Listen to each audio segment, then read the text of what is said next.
An Irrational Hatred of Luton, a West Ham fan's story by Robert Banks. Forward by Tony Cottee. Chapter 61. Breaking up is hard to do. West Ham United 4, Bradford City 0. 9th of October 1991. Notts County were slowly working their way into my all-time hated top 10.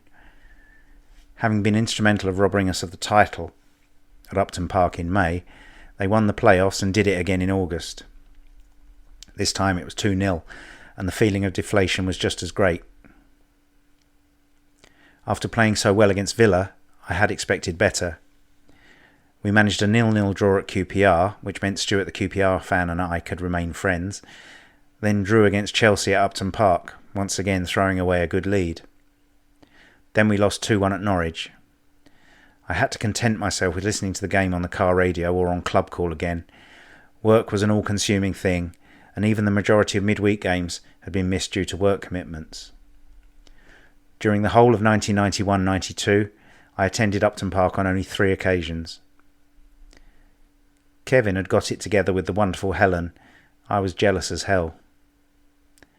They were renting a house in Sevenoaks together with Ken, of narrowboat fame, and another friend, Claire. I'd been invited to join the merry band, but I didn't see it would be very useful, as at the time I lived 2 minutes away from the office. What was the point in moving miles away just for the sake of it? I'd been living away from home in recent memory, and enjoyed being waited on again, having my shirts ironed and dinner prepared and edible. I was desperate to get shot of Jenny, but couldn't pluck up the courage to do it. She was more clingy than ever.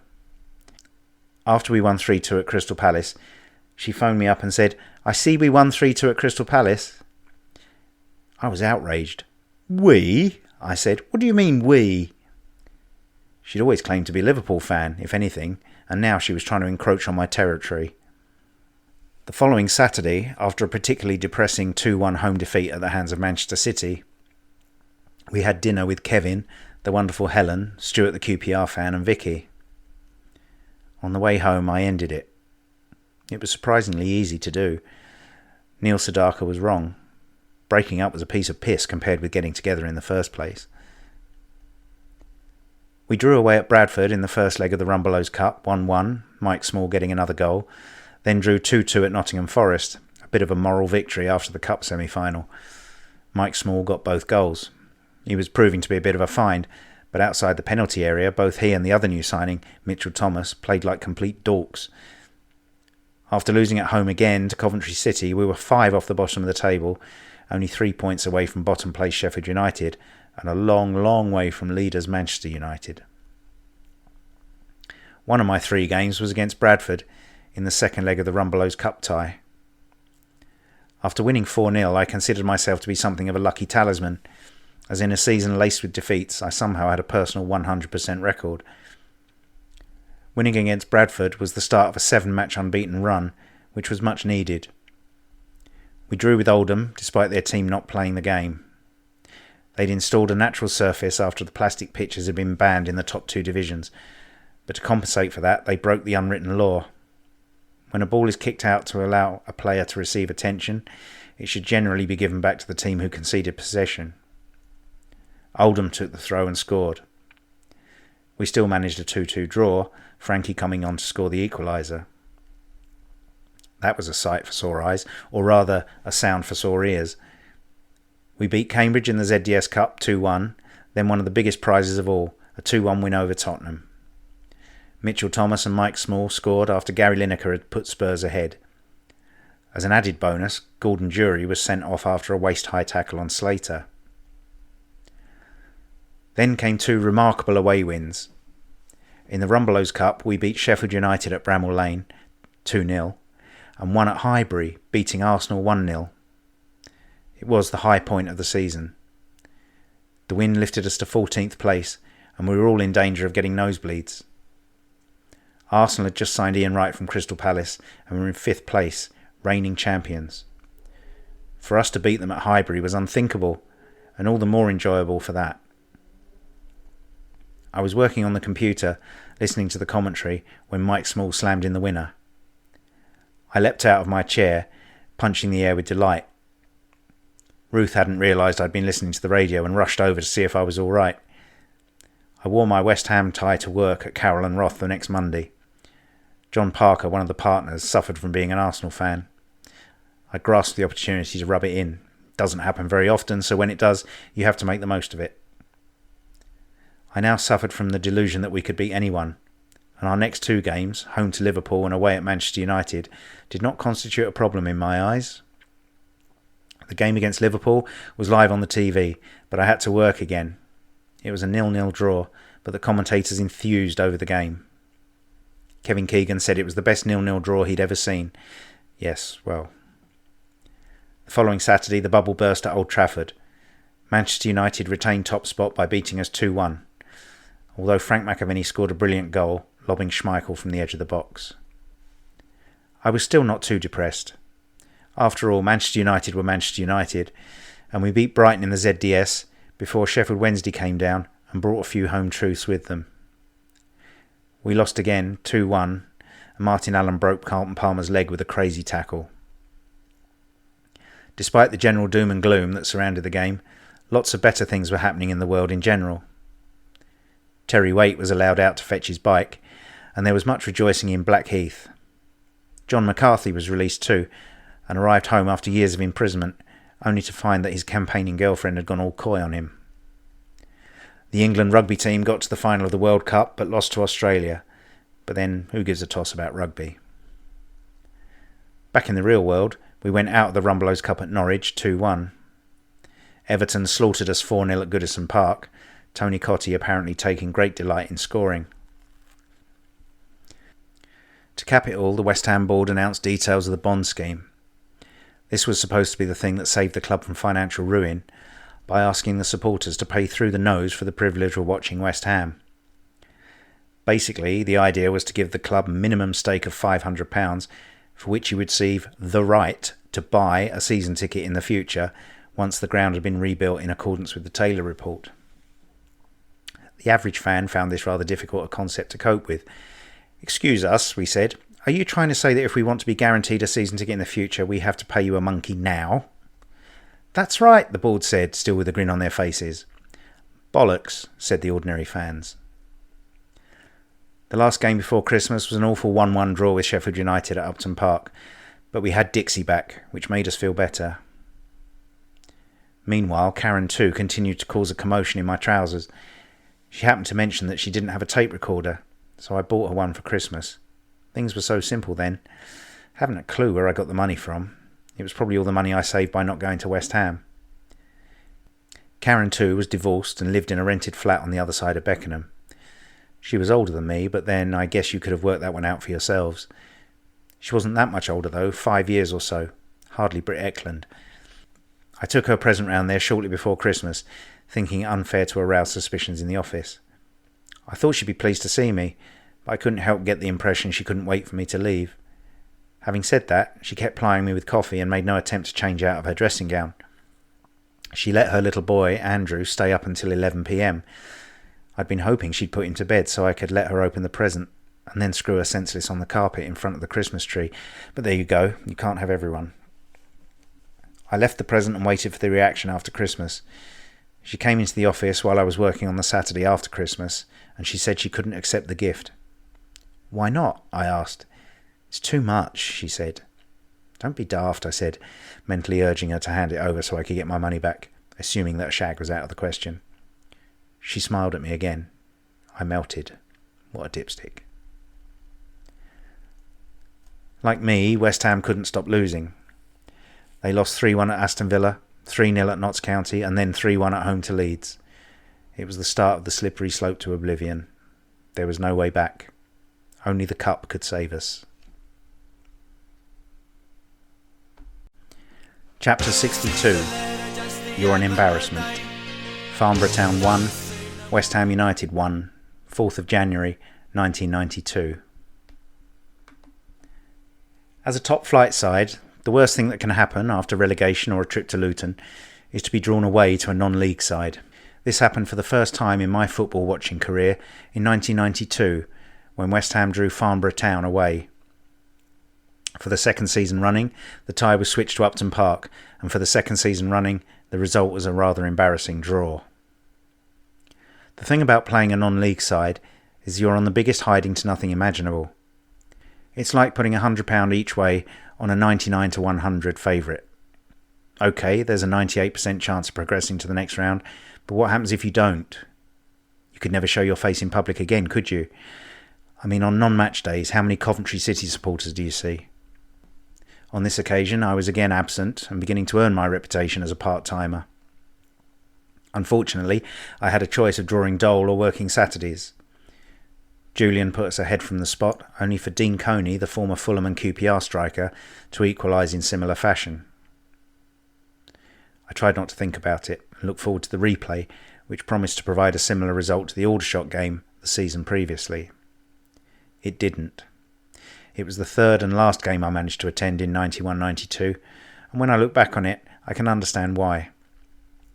It was a truly awful performance.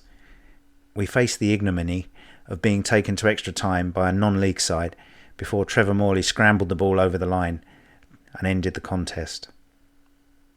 In between the two cup ties, we drew 1-1 with Wimbledon. The search for our first league win since November continued in vain. Jill found it most amusing. Jill was my latest pen friend, lived in Longmont, Colorado, USA. After I'd split up with Jenny, I found myself idly flicking through the pages of Loot, the free ads paper, and stumbled across the International Pen Friends section. Jill's ad said she was 23 and looking to correspond with an English guy for fun, friendship and maybe more. It sounded interesting, so I scribbled a quick note and sent it off, not expecting to hear back. I figured if I found something half as good as I had with Christina, it would keep my spirits up. Christina didn't write as often as she had done. I'd be lucky to get one letter every 3 or 4 months. Jill wrote back immediately with a photograph and a lengthy explanation of her situation. She was the biggest Anglophile in America. She loved everything about England, its history, its culture, its Englishness. I was at the stage where I'd have fallen in love with my goldfish if it had looked at me for more than 10 seconds. I fell for Jill through our correspondence.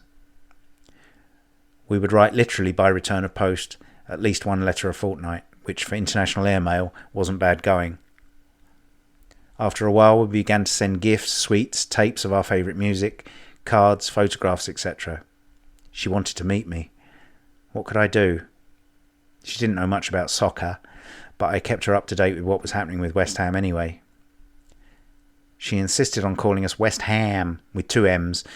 I sent her my old 1989-90 shirt so that West Ham could be seen in America. It all got very deep and serious. I arranged to fly out and meet her at the end of February. It was something that had to be done. I treasured her letters. She could be so flattering and had me twisted totally round her little finger.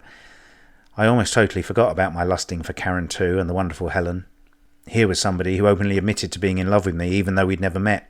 Karen 1 had forced me to throw away all the letters I'd been keeping from Christina and Diana, even the one from Diana where she wrote, "I miss you" in kisses. What a bitch. All together now. Boo! Jill's letters therefore meant a great deal to me. I couldn't wait to meet her. I've kept them to this day, and every time I need an ego boost I read through them again. I took great personal satisfaction from the fact that we beat Luton 1-0 at Kenilworth Road and dragged them kicking and screaming with us into the relegation mire. Mike Small's goal that day meant more than anything else. A win over Luton, in my book, is worth any 2 over Arsenal you may care to mention. But then I do have an irrational hatred of Luton.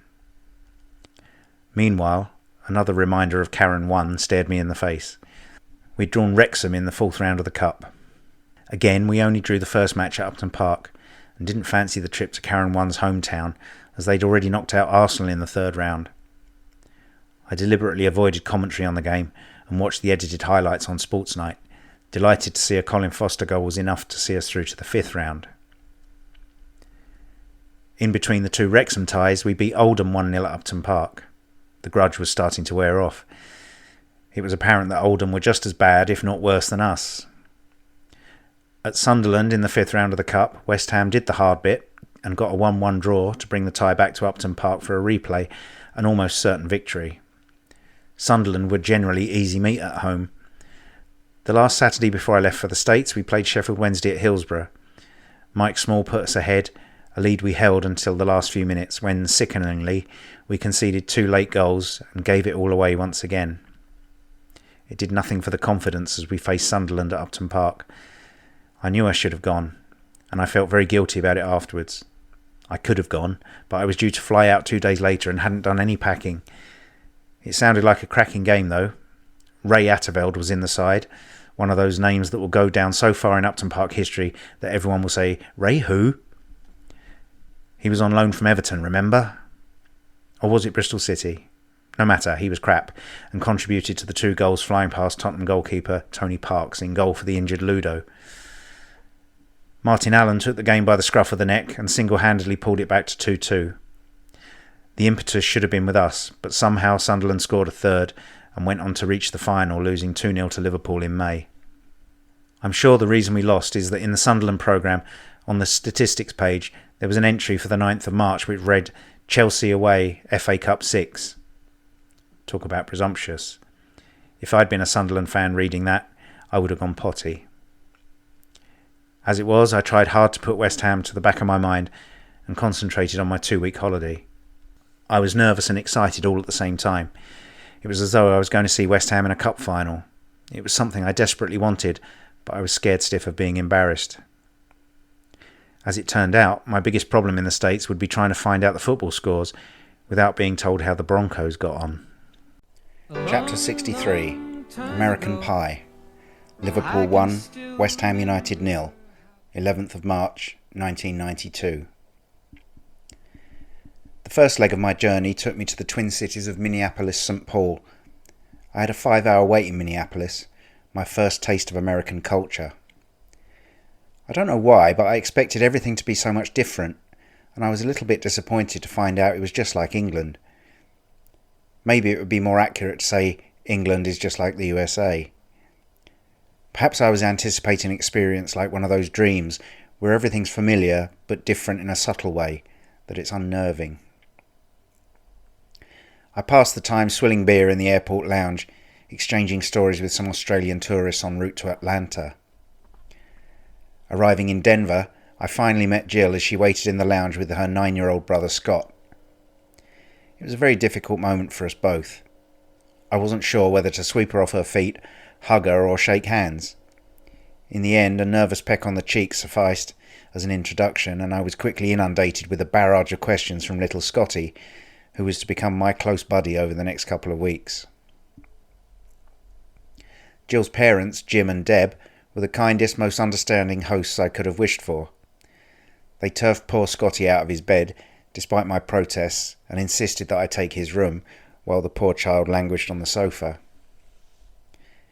I was desperate to find out how West Ham had got on against Everton, but felt it was rude to ask to use the phone so early in my visit.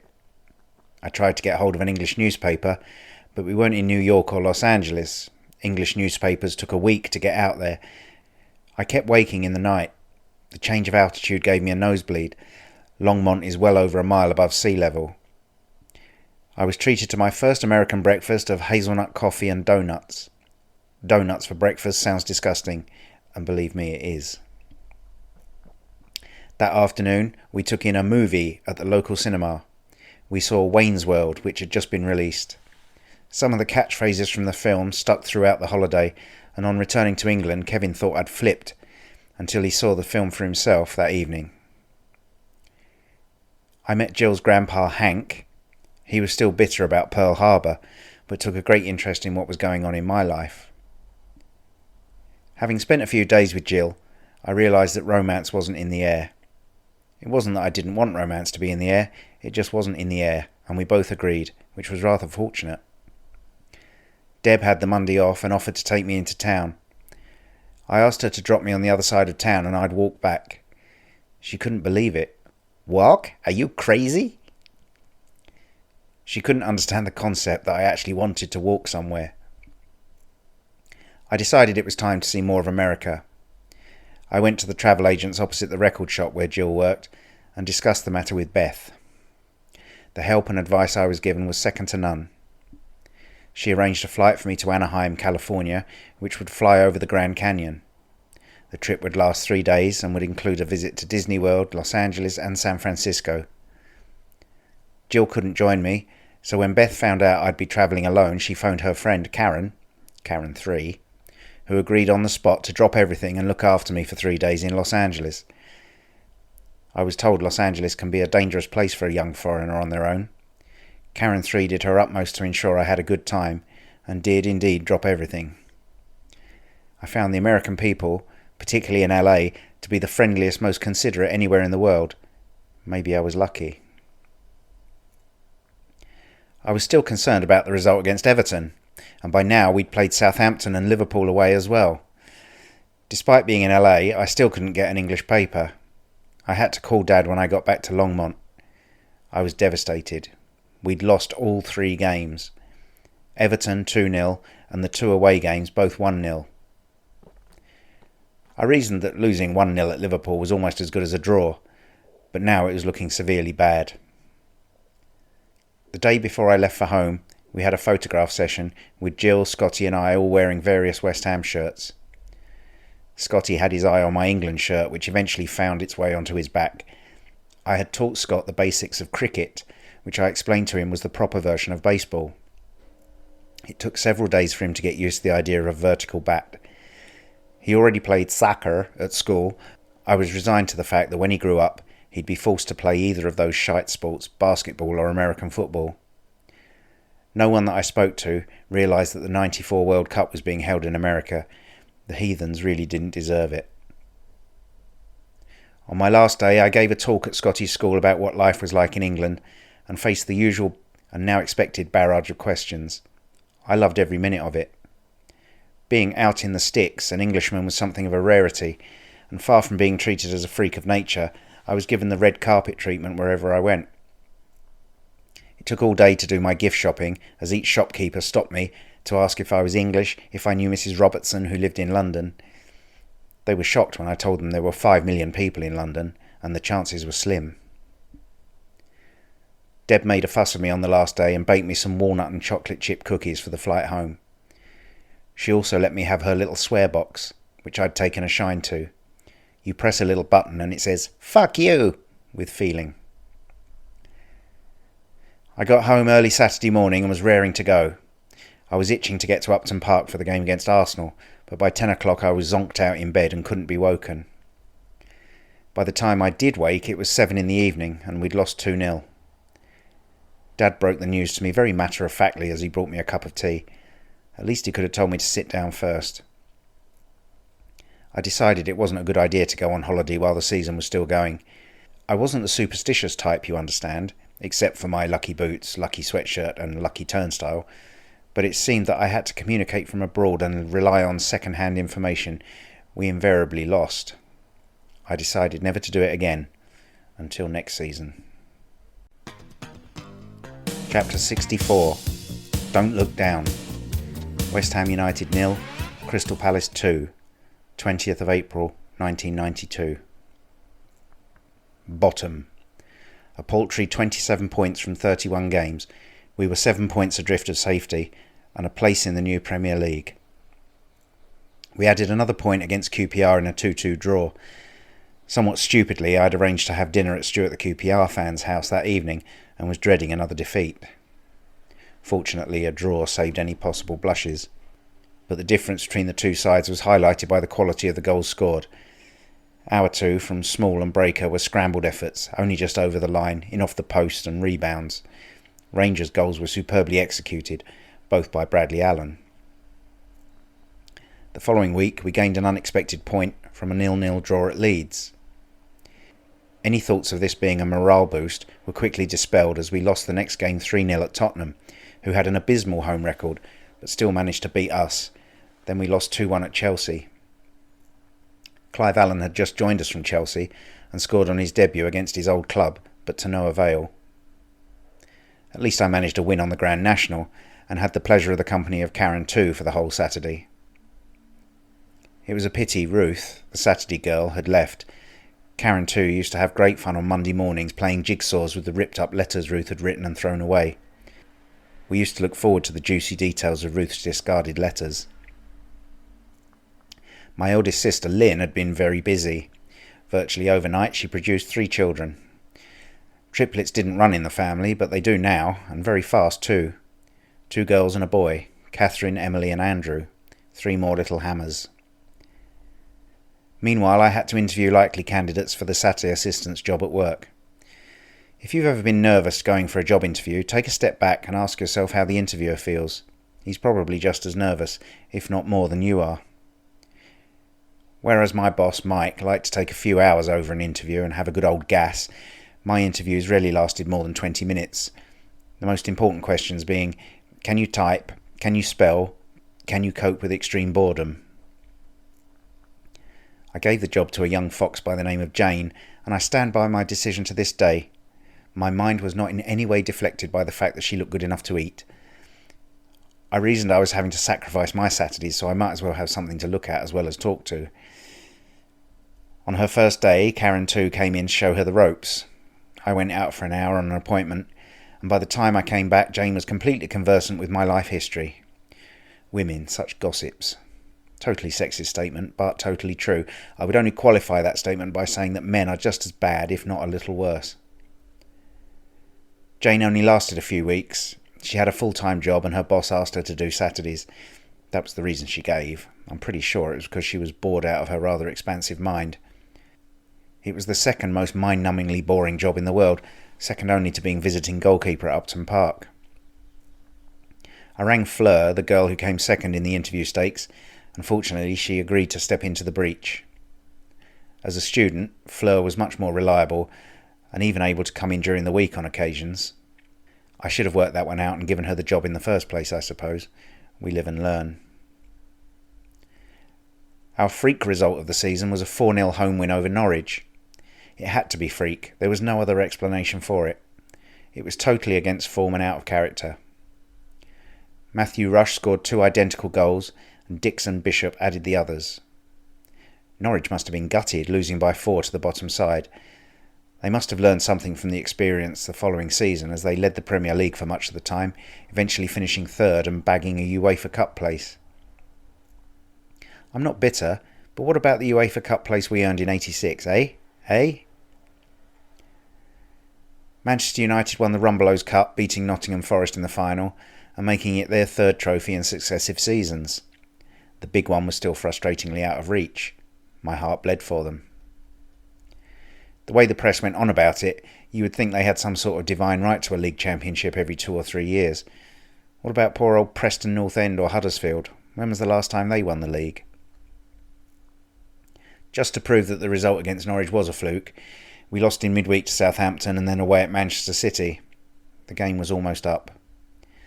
Defeat against Crystal Palace on Bank Holiday Monday would be the end of it. I could have gone to the game. I should have gone to the game. But I was so tired of losing all the time.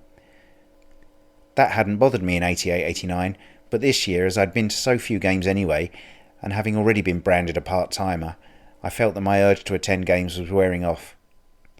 I was slowly winning the battle towards becoming a normal and rational human being again. I couldn't have stood it, watching my beloved West Ham consigned to the 2nd, or rather 1st division again. In fact, it wasn't quite over. We still had 3 games to play, and if we won all of them, and Coventry lost all of theirs, we were in with a chance. We had to be realistic about it though. We'd won only 7 games all season. What were the chances of winning the last 3? In fact, we won 2 of them. Unfortunately, the one we lost was against Coventry at Highfield Road, shattering our divine right to collect points at Coventry. Just before that, we had at least not gone out without a fight, and contributed towards Manchester United's failure to win the prize they desired most. Had United won, they would almost certainly have pipped Leeds to the title, and they played as though they meant to do so. The press were always dragging out that old red herring across the path, about United clinching the title in 1967 by winning 6-1 at Upton Park. I doubt they'll be so quick to recall the fact they lost it there in 1992 by losing 1-0 at Upton Park. Kenny Brown scored an unbelievable second-half goal, which the cruel bastards in the press said was a fluke, but I was prepared to believe it was fully intended. Either way, 24,197 fans went absolutely bonkers, and at last we had something to savour from the season. The season came to a grateful end against Nottingham Forest at Upton Park. It had been pointed out to me that Frank McAvenny often got 2 goals in a game, but never scored a hat-trick.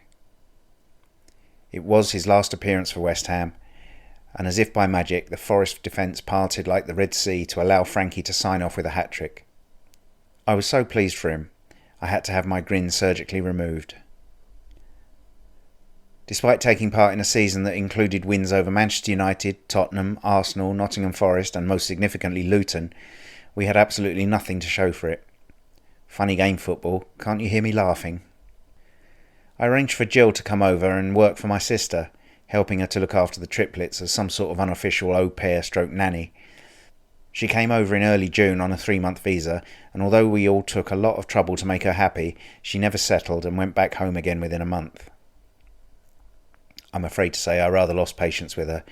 We'd all bent over backwards to help her achieve her ambitions, but she threw it all back in our faces. Less than a year after we'd first written to one another, it had all turned rather sour. This little chapter in my life was over. My professional qualifications exam was due in October. I decided to forget about women for a few months and work hard to achieve my professional status. A lot of faith had been shown in me by Mike and Brian, the senior partner at Carroll and Roth. I was determined to repay them for it. Chapter 65. What's Another Year? Portsmouth 0, West Ham United 1, 27th of September 1992.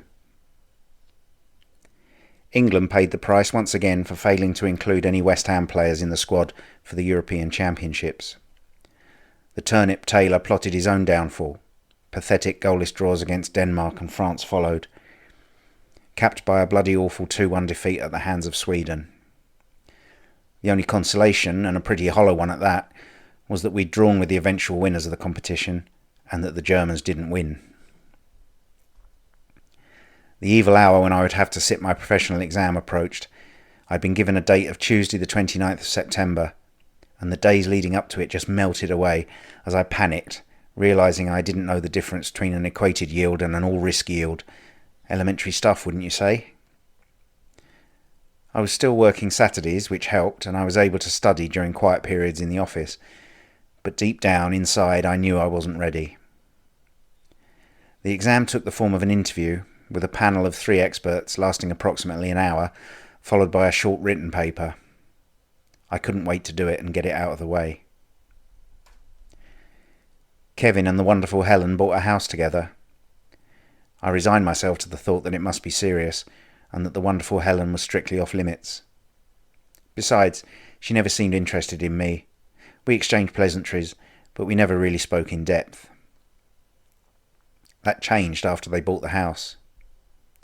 Kevin is to DIY what King Herod was to babysitting. Helen's father did most of the work, with various brothers and other relatives chipping in, but when I had a few spare moments I'd go over and help him hang a few rolls of wallpaper or paint a ceiling or 2. I did this thinking I might be able to store up some credit, and that when I eventually got my own place he might come over and help me. Kevin displayed his political powers, persuading all manner of people to come over and help, and then proceeding to wander about watching everybody. He called it supervision. I called it being a lazy bastard. With the creation of the new Premier League, West Ham had the dubious distinction of being the first club to be relegated from the old First Division to the new First Division. I was philosophical about it. At least it put an extra year of wearing my old Division 1 Here We Come t-shirt. Also, with Sky TV taking exclusive rights to live Premiership games, and the BBC mopping up with the Match of the Day and FA Cup, it meant that ITV had Sunday afternoons free to show First Division games. Over the next 9 months, West Ham were on TV more often than a bowl of fruit. During our opening game of 92-93, I was pulling up floorboards in Kevin's lounge and trying to support the staircase. Kevin watched while the wonderful Helen made tea and peanut butter sandwiches with one hand and painted radiators with the other. West Ham won at Barnsley 1-0. At last, I thought, the Barnsley ghost had been laid to rest. Clive Allen scored the goal that gave us our first win on the opening day for 6 years. It was difficult to get too excited though. The next Saturday we lost at home to Charlton Athletic, who had moved into Upton Park as tenants, while their old home, the Valley, had all the cobwebs blown out ready for their homecoming. Although I'd promised I wouldn't take another holiday mid-season, Stuart the QPR fan talked me into going on a 10-day tour of Europe, together with a few mutual friends. We suffered together, trekking through France, Luxembourg, Austria, Hungary, Czechoslovakia, Germany and Liechtenstein. We had a great time, but neither I nor Stuart the QPR fan were happy hectors when we heard on the shortwave radio that West Ham had lost 2-0 at Newcastle and QPR had lost 1-0 at Chelsea. To make matters worse, we had Julian Dix sent off and David Kelly scored the second goal for Newcastle. Suddenly, stranded in the middle of Luxembourg, I began to panic. 2 defeats out of 3 was relegation form. Perhaps we were heading for the 3rd division. Somehow I never really believed that. There had been an addition to the coaching staff that year. Harry Redknapp had joined as Billy Bond's number 2. It soon became apparent that he was the tactical genius we had all been craving. He also masterminded a few interesting transfer deals. He bought Peter Butler from Southend, a combative, tough-tackling midfield player, and Mark Robson on a free transfer from Exeter City. Robson was the 4th player of that name to play for the club in recent years, the previous 3 being Brian, that's Pop, not the crap one who played for England, Keith and Stuart. Matty Holmes was the other new name, a young winger who came with Harry from Bournemouth. The other new arrival was a new sponsor. BAC Windows had obviously, like AFCO Trust, had enough of being associated with total losers and had given way to Dagenham Motors. It was better than we expected. We'd almost expected Ken's Cafe to come in with a late bid. Unfortunately, we still had to wear shirts that looked like they'd been designed by Stevie Wonder. On the debit side, West Ham let Stuart Slater go to Celtic for $1.5 million. We sold him a season too late. At the end of 1990-91, he was one of the hottest properties in English football, and we could probably got something in the region of $2.5 million for him. After a totally barren season, we were lucky to get what we did. Frankie also went, of course. Our record signing went on a free transfer. The fans could only pray that Clive Allen wasn't past his sell-by date and that he could form a useful partnership with Trevor Morley. My own personal hero, Jimmy Quinn, had gone the previous season to Bournemouth. I could never understand this. He'd played and scored goals in every division except the top one. Why not let him have a go?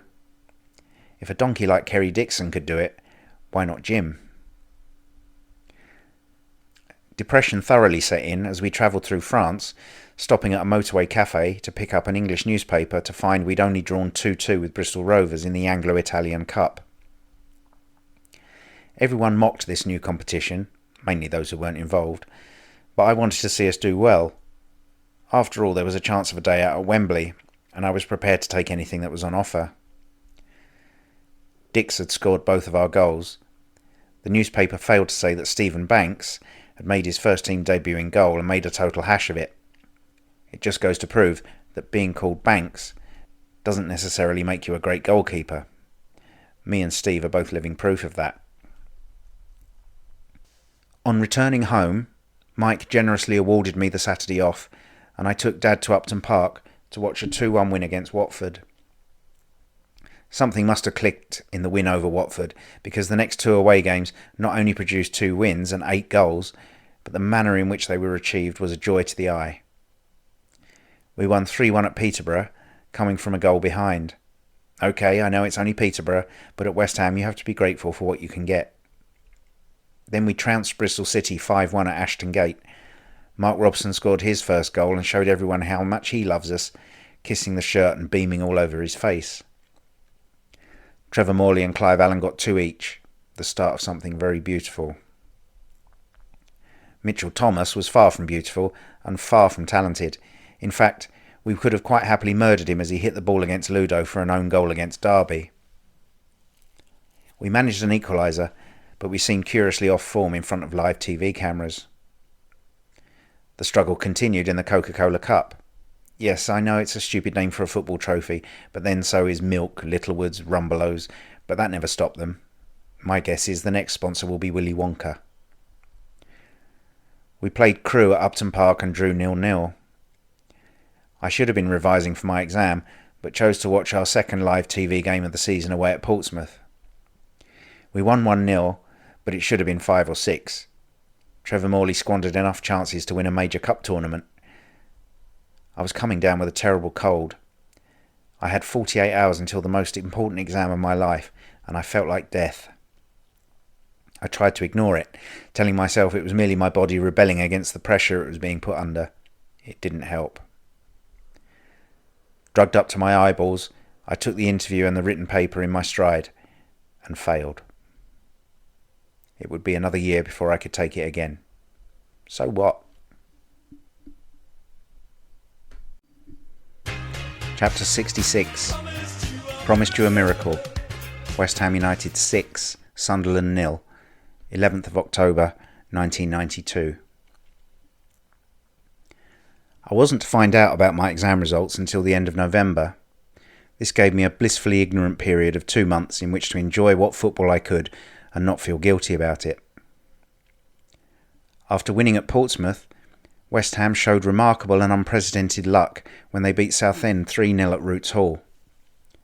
Nothing remarkable there, but it put us level with Bristol Rovers in the Anglo-Italian group stage, and we had to toss a coin to decide who went to the international stage. West Ham won, believe it or not. The following Sunday, we were live on TV again, but unfortunately not in the LWT area. Central TV showed our goalless draw at Wolves, while we had to endure Millwall. Dix got sent off again, and it seemed that things were slowly sliding down the toilet bowl again. As if to confirm that supposition, we lost 2-0 at Crewe in the second leg of the second round. Again, I was just grateful that we weren't in the Premier League. Outside of the top flight, it doesn't matter who you lose to, as far as the press are concerned. Sunderland visited Upton Park the following Saturday in a comfortable mid-table position, enjoying the relaxed lifestyle that follows an FA Cup final appearance.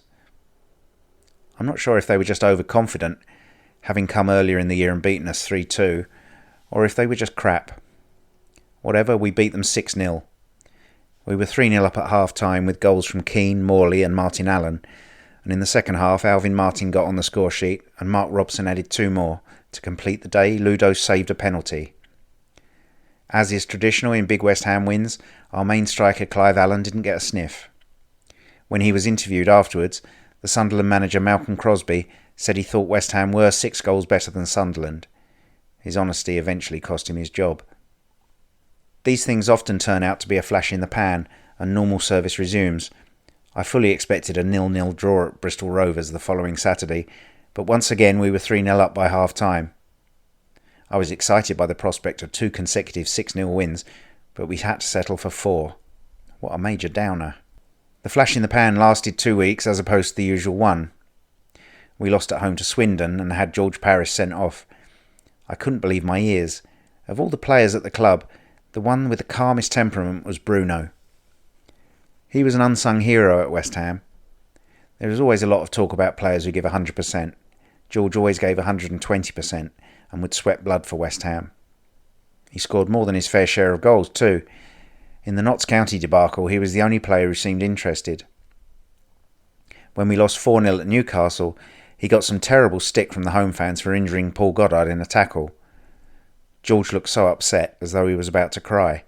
He would never have done anything like that deliberately. He was a product of the youth policy and had around 260 appearances under his belt when he was scandalously sold to Birmingham during mid-season. A more unappreciated player there has never been at Upton Park, proved by the pathetic attendance at his testimonial in 1995. West Ham proved that while it's very difficult to sustain a winning run, it's child's play to sustain a losing one.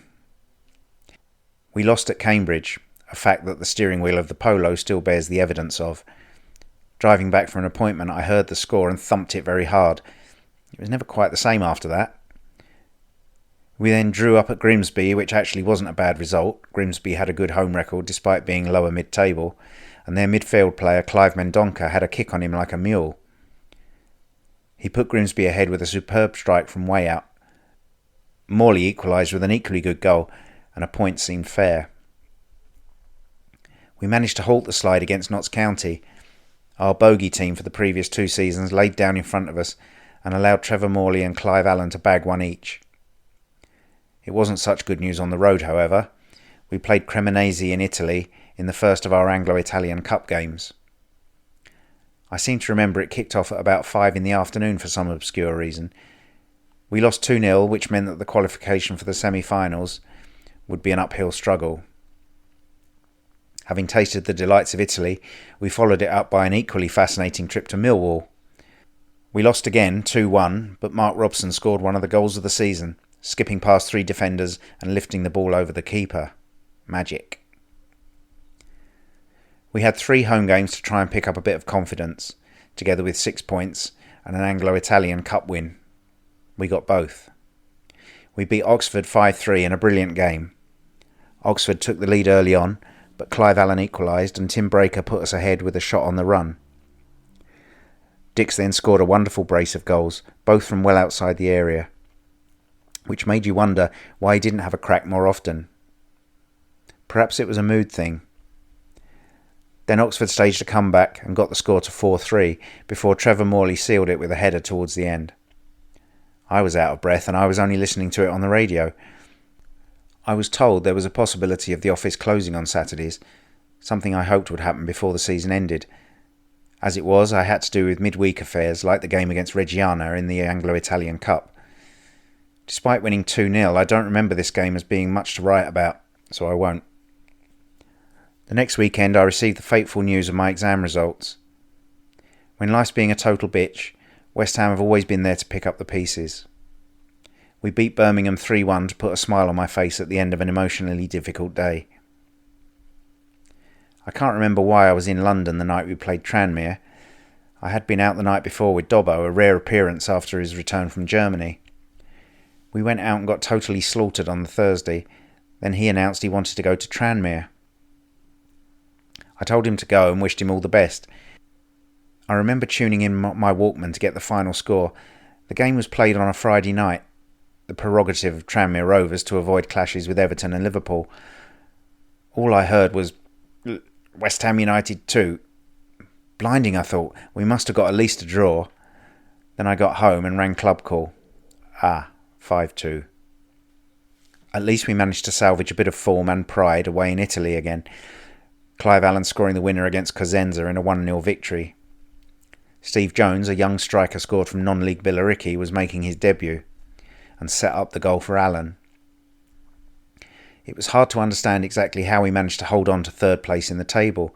We'd already lost 6 games and we weren't even halfway. Things were going to have to improve in terms of consistency. We suffered greatly from being brilliant 1 minute and totally and utterly crap the next.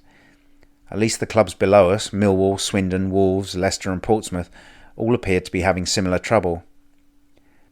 Only Newcastle and Tranmere had shown us a clean pair of heels and were running away with it. After 19 games, Newcastle was 16 points ahead, which speaks for itself. We got 3 more points against Southend at Upton Park, before failing in our attempt to qualify for the Anglo-Italian Cup semi-finals by drawing 0-0 with Pisa. I wasn't going to be duped into buying expensive prezzies at Christmas, especially for Karen too, who was still keeping herself very much to herself, except for her legs, which she was showing off to everyone with the skirt she was almost wearing. It was very difficult for me. I had to sit opposite this goddess, showing her legs right up to her armpits, and with a body with more curves than a Formula 1 circuit. I'd split up with Jenny in September. It was now December and I was getting frustrated. And Karen too wasn't helping. I bought her one of those dogs that barks and flips over. It was symbolic. It was what I did mentally in front of her every day. If she'd given me the chance, I would have sat up and begged. She bought me a fountain pen. Thanks a lot. It was at this stage in my life that I began to write. I'd been talking to Stuart the QPR fan, who said he'd read about a correspondence course that claimed it would refund your fee if you hadn't earned £180 before the end of the course. I checked it out and paid for the course. I enjoyed it so much, if I'd had the money I would have bought the company. I found I didn't have to worry about getting off with Karen too, or whoever was in my mind, because I could do it on my word processor, and I could do exactly what I liked without a hint of protest. I wrote an absolutely disgusting story based on what I'd like to do with Karen too, and it was snapped up by a men's magazine, which will remain nameless. Not only that, my tutor seemed to like my work. He gave me direction and helped me a great deal, but by the end of the year I was contemplating starting a novel and had written half a dozen short stories, sold 2 articles as well as my mucky little story, and was spending every spare moment writing, churning out more rubbish than Geoffrey Archer on a good day. At last I'd found my vocation. I always knew there was something wrong with me. West Ham couldn't quite manage another victory in 1992. They drew at Brentford 0-0 and Charlton 1-1 before the evil Luton visited Upton Park and came back from 2-0 down to draw 2-2. Have I told you recently how much I hate Luton? Chapter 67. The Land of Make-Believe. West Ham United 2, Portsmouth 0. 16th of January 1993.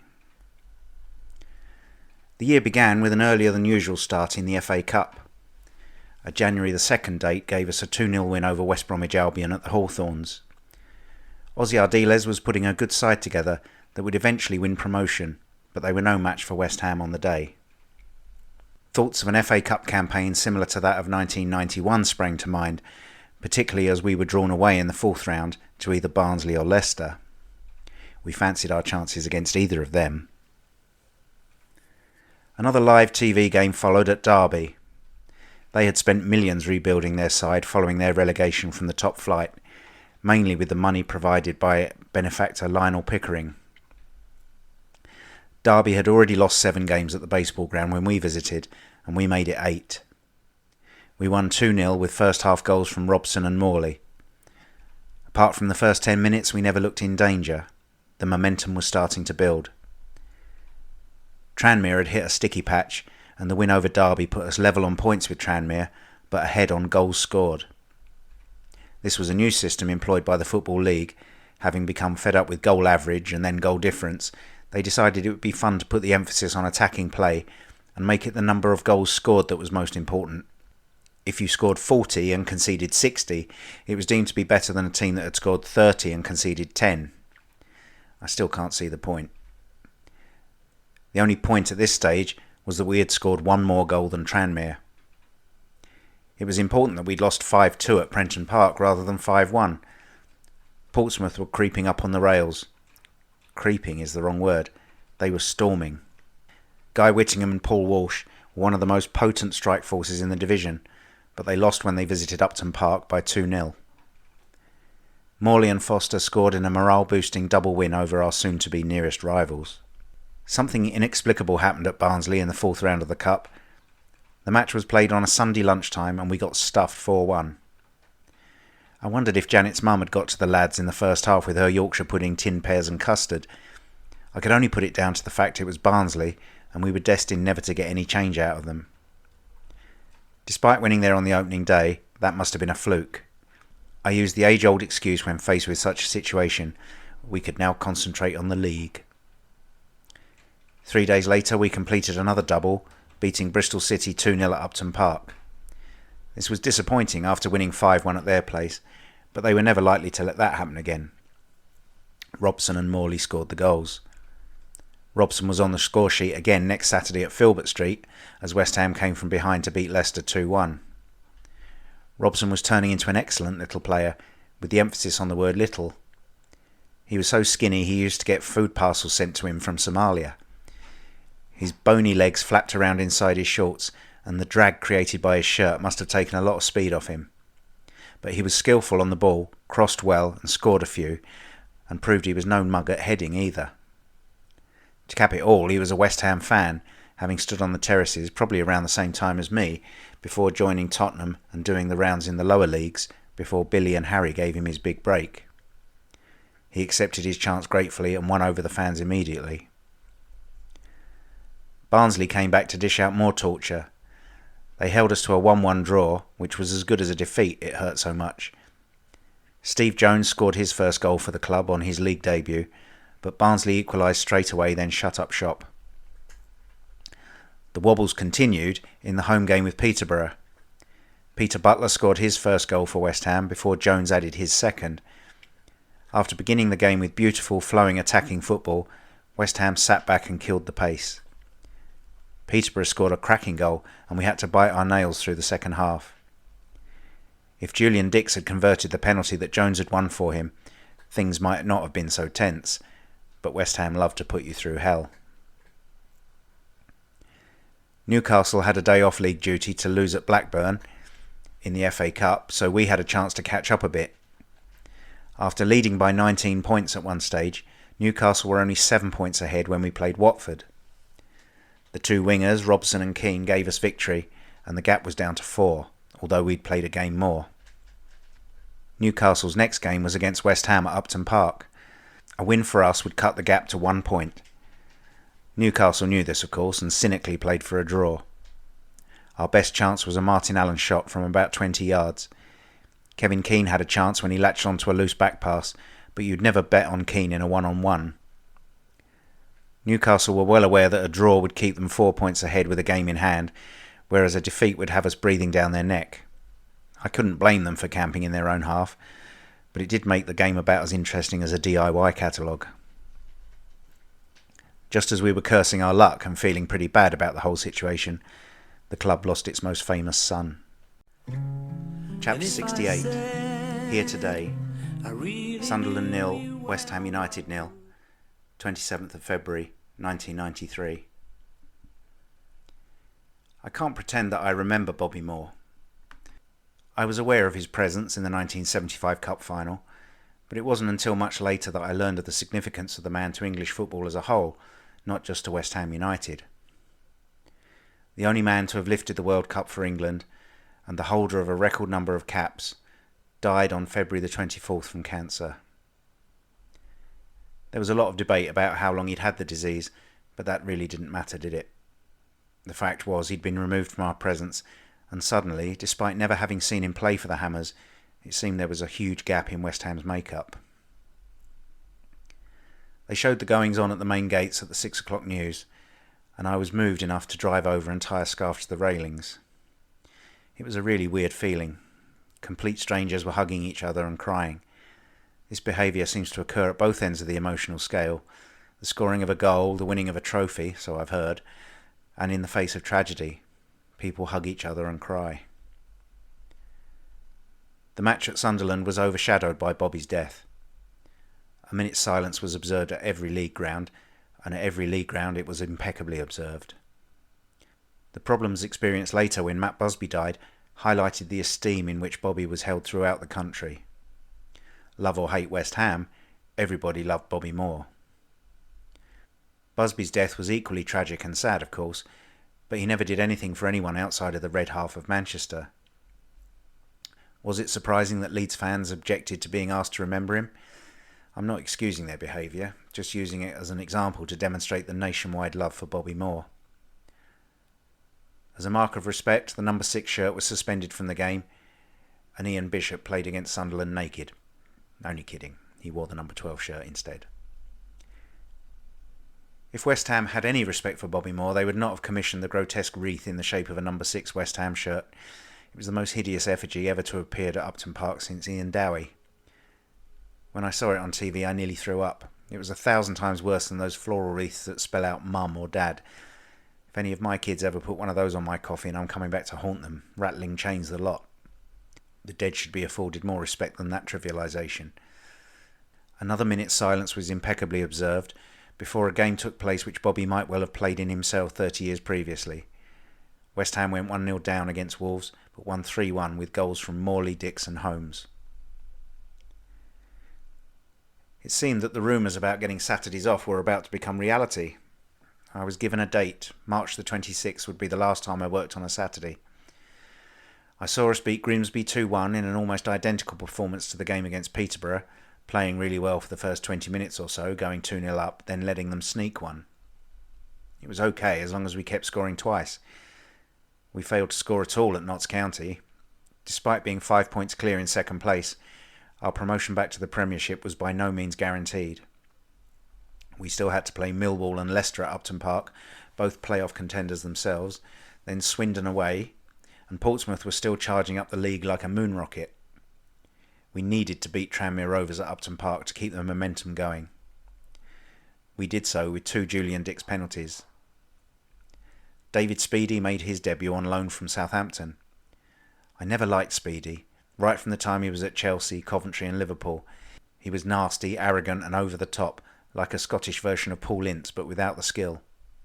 I wasn't happy about having him in our side. That evening, Mike had a party for his 40th birthday, and Karen too came in a rather fetching black cocktail dress that left very little to the imagination. I just came in my underpants. We had a few slow dances, and I thought I might be getting somewhere.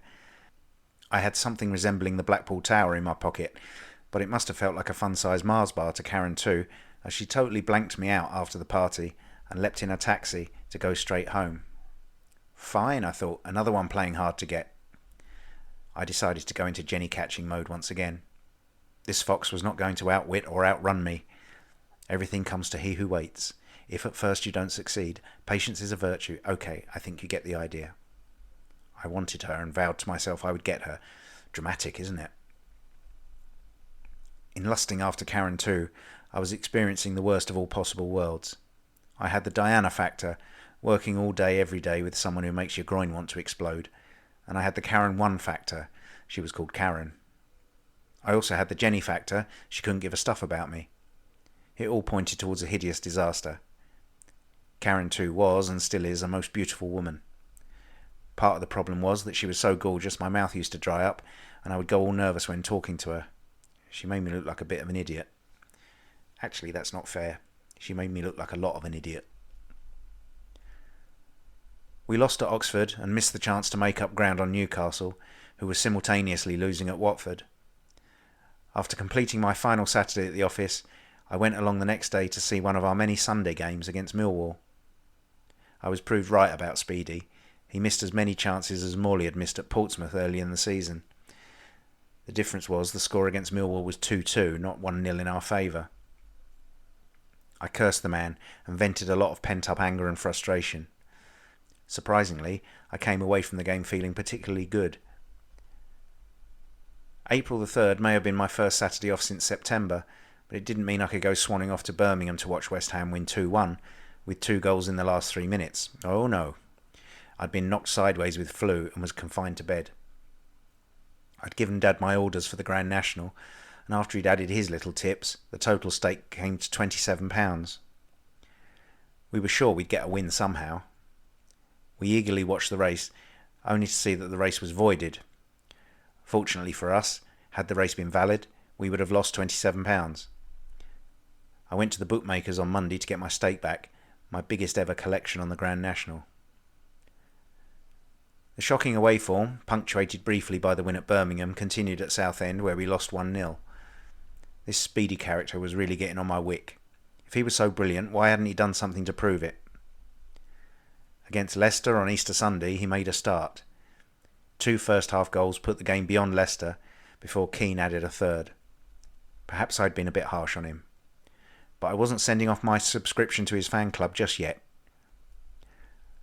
Luton Town proved once again what a bunch of toss-rags they really are.